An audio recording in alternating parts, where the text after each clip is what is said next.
Well, my name is Jaye Johnson.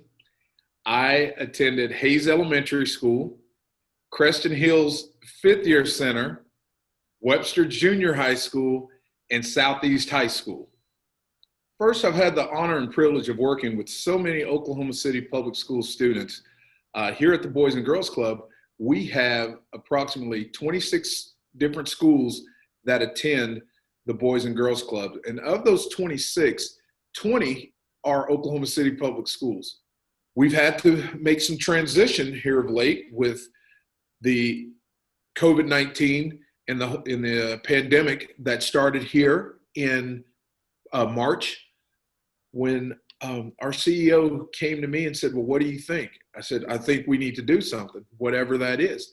But there are too many kids that will be home alone. We don't know if those kids are going to eat. We don't know what they're doing.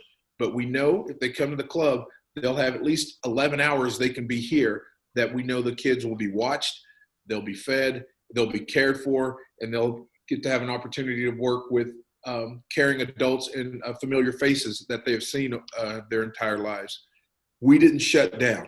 There were so many places that we know had to shut down because of the pandemic.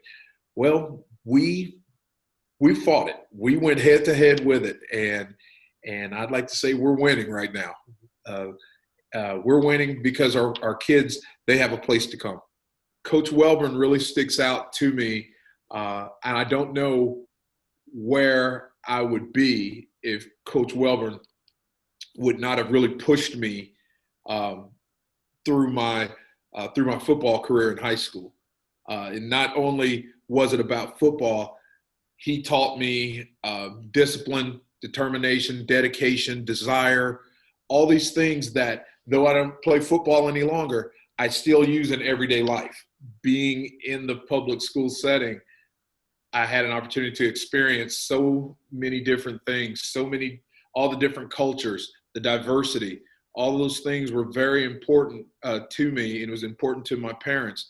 They saw something in me way before I saw it.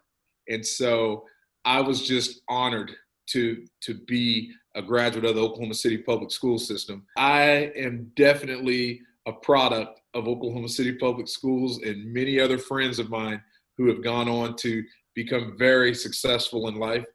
And I attribute all of the growth to my mentors, teachers, and friends through the Oklahoma City public schools.